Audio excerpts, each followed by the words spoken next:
right. Again, I did the whole thing, no audio. It's only like the third or fourth time I've done that, eh? It is April the 15th, and this is, I believe, episode 42. This is Ocean by Parachute. We'll get into it here, shall we? Reuters article, 2022.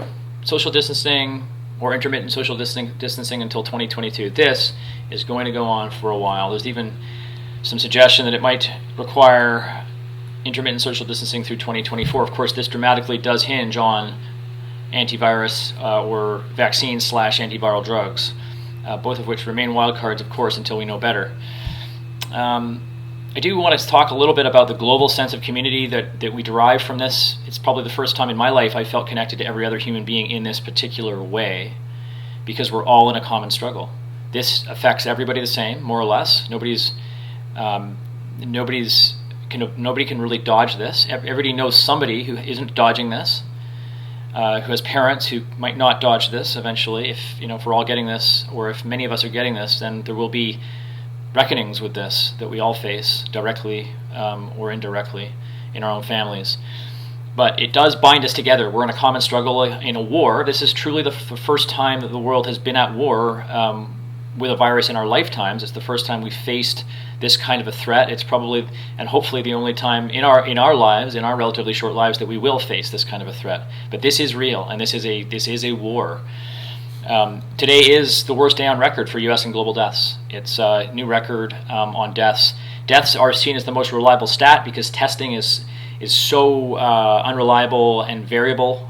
Testing rates are so variable. So epidemiologists have been using deaths. So you have to kind of look at deaths, even though it's a lagging indicator, as the best indicator of how we're doing. And today was a bad day, 130% more than ever. Yeah. Piquant, I think you say it like that, is the word of the day. Piquant. Piquant, which means having a pleasantly sharp taste or appetizing flavor, like, for example, the piquant tartar sauce. For you foodies out there, it's a shout out. Quote of the day: I don't want to play a numbers game, says the man who decided to become a firefighter when he was in high school after seeing first responders' heroism on 9/11. I knew this job involved sacrifice. It's part of the profession, he says. But he's the one who signed up for that risk, not his kids. That's not their profession. I'm not sacrificing them, says this Boston area firefighter. Here are a couple of buds that have been united on the front lines. One of them shaved his head, not because his barbershop's closed, but because he can then rub hand sanitizer on his scalp to avoid bringing the virus particles home in his hair. Imagine that.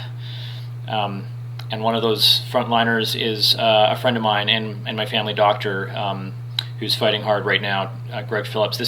I found this picture in this is a prescription he wrote for me. I've had a bit of a health issue myself lately that I wish I could have talked to Greg about. And so we're thinking of him. In news, I showed you that article from Reuters suggesting social distancing through 2022, and if social distancing is the only measure we can enact, that means 30% of our economy will be shut down until 2022, and we'll be in our homes. So get used to it. It's a new way of life. However you're living now, consider that you may be living this way for 2 years. Don't be waiting to live differently. Don't be waiting to start going to the grocery store as normal, going to the bar as normal. It may not happen for a couple of years. Get really good at living in your own home. That's why I've bought a digital trainer. It's why, and I'll talk about that in a sec. It's why I've started to really invest in my space, outdoor heater, lots of new things for my home, aromatherapy, all of these things, because I know that this is where I have to be. This is where I have to be comfortable. This is where I have to enrich myself for the next couple of years, at the very least. And psychologically, I'm ready for that. Talked about the song of the day. This is the picture of the day that I took off the top of the Woodward's building some years ago when I used to park in the underground parkade and had access to the roof and the hot tub. That was fun. My buddy Noah Shipman gave me access to a parking spot in his building, and so I had a fob for the roof and would pop up there and really enjoy it. Took my kids up there quite often. My COVID positive life change of the day is that I've got this awesome digital trainer, this Diretto, which means no more outdoor cycling, and cycling with people all over the world. There are these huge races with thousands of people that are all sorts of skill levels. You're drafting off guys. It's like super realistic simulation. I've got the TV set up with it. I'll be immersed in real racing action with a real bike, with real resistance, going up real hills, testing my true human performance, and I don't have to risk anything. It's all done within the safety, comfort, and convenience of my home, which is absolutely unbelievable.